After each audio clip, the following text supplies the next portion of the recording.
Coach, you got some good news with Isak Rosen being back. How important will he be in this lineup? Yeah, he's well. First, it was good to see him get called up and get into a game. Happy to have him back. He's a big part of our team. You look at he's a point per game player right now. He's makes a lot of plays. He could finish, helps us on the power play. Big boost for our group for sure.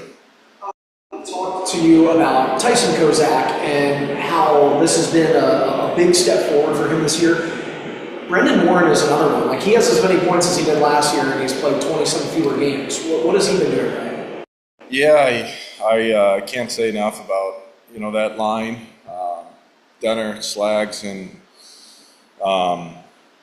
War Dog. Like they've been outstanding. I think they're right around +10 on the year. It's a lot of 5-on-5. They play the game the right way. They're above pucks. They make it really hard on the opposing teams. They get a lot of matchups against the other team's best players, and it's amazing what happens when you guys buy in and they work hard and they play the game the right way. And they, if you look at their 5-on-5 play, what they're producing. I mean, they've been usually really good teams have that secondary scoring, and now we got to get some of our guys in the top 6 scoring, but they've been outstanding in providing us secondary offense, and it's been really consistent.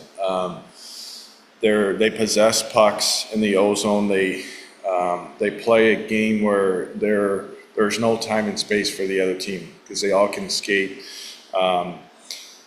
They check well, and they've been outstanding for us. I can't say enough about those guys, and playing the game the right way. And when you work and you compete and you buy into playing winning hockey, that's a recipe for success.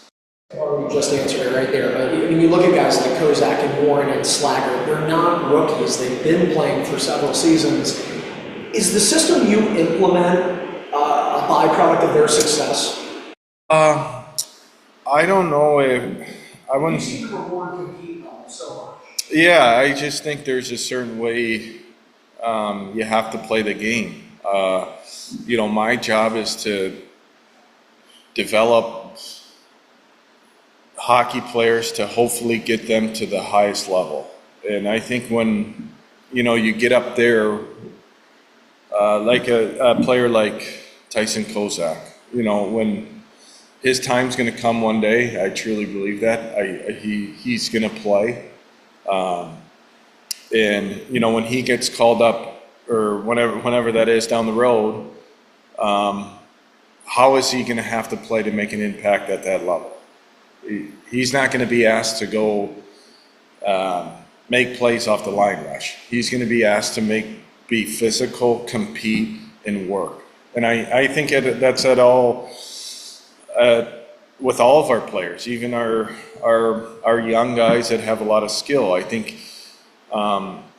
your play away from the puck ultimately gets you to where you want to go. And at the end of the day, when you get to the next level, the coach, you gotta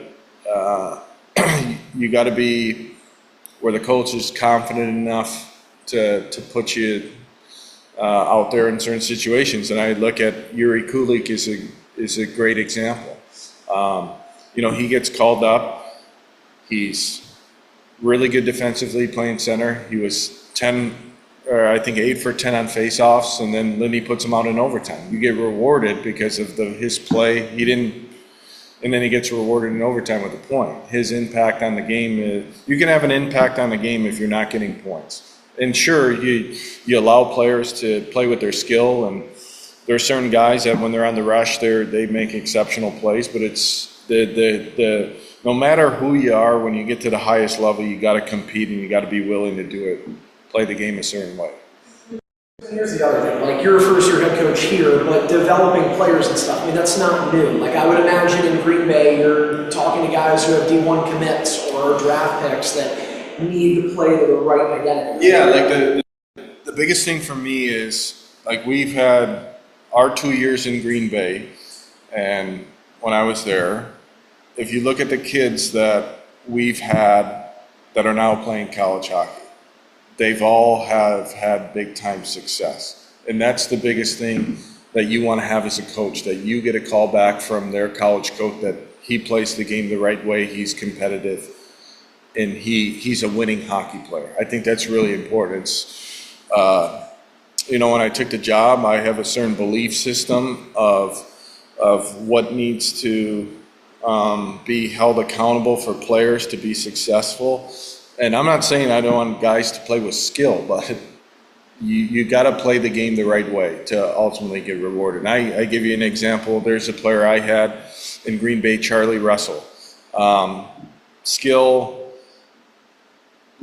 I wouldn't say limited, but he goes to Maine. He's Maine's leading scorer on their team. I get a call from Ben Bard yesterday that he's a winner. He does it right. Practices hard, practices the right way. That's really important to me, and I think important to our players when someone gets called up and he's doing the right things and he's playing the game the right way, and naturally young skilled guys, they're going to get their chances because they're really skilled and talented, and you got to let them play the game. There's going to be sometimes it gets a little squirrely with some of the decisions that they make, but you live with that because it's a skill. But it's the non-negotiable things, the tracking, the 50-50 battles, stopping in the house when you come back into your zone, being responsible. I think that's what ultimately separates the good from the really great players that are ultimately help you win hockey games. Who are you starting in now? Go. Staying on the topic of compete level, I mean, we're talking about 50-50 battles, and we're talking a lot about skaters. For a 22-year-old kid like him, what does he need to do to get those call-ups? Devin? I think I've said it before, I think it's a unique position for the goalie, where you got to play. He's got to play. If you look at the statistics of NHL goalies that are starters in the NHL that have gone through the AHL, it's about starts and playing well in those starts. And I think it's really important for him to grab the net and be the goalie that he is. And I think it's really important for him to be here right now. And you look at our schedule that we have, he's probably going to play a lot, and it's good for him. He needs to play. You need to grab the net. I think what separates to ultimately get to him where he needs to be, where you have a week and you win 2 out of 3 games, or you win 3 games in a row, and you grab the net and you have confidence and you can lead a team. I think that's really important in your development as a goalie as well. And he's been outstanding. His work ethic in practice, he's excited to be here. He's all in on the team. And he's been great to have around. After the Hershey game, we talked for 45 minutes after the game in my office, just because he wants to talk hockey and get to know me more. And I really appreciate him coming here and buying into playing for the team. And it's not about him. It's not about when's the next time he's going to get his opportunity. It's about being here where his feet are and helping our team win hockey games. You've done a great job with now 3 goaltenders in rotating them and getting them reps. I'm not asking for this weekend, but when you look at the schedule ahead, do you foresee a situation where you will eventually have a goaltender go on back-to-back nights? Yeah, I would think it's hard. I lean on Shamo a lot about this and talking to the process. It's my first time going through it, having 3 goalies. Kind of learning on the job with that, but all 3 have been outstanding. They all practice really hard, and I think it's more of a game-to-game situation. And we have 3 capable goalies that have given us a chance to win. I mean, if you look at all 3 guys' numbers, they're all under 3 goals against in this league, which is really good. Credit to them. So it's more, we'll see what happens, but Devin will most likely get 2 for sure. We'll see after that. The last one was November 6th. They have not lost since then. You guys have had success against them. Why do you think they're hot right now? I think, they have really elite players. You look at Fix Wolanski, you look at Grimaldi, guys that have played in the league, that have had success, that score. I mean, both guys are probably on pace for 35, 40 goals. They're dangerous. They're really good on the power play. They got a good goaltending. If you want to mess around with the puck in certain areas in the ice and give them easy offense, it's going to be a long game. And they can hurt you, and you just got to make sure you're playing the game a certain way where you're playing direct and you're playing behind them, and getting on the forecheck is really important. They're really good in transition. They can get behind you.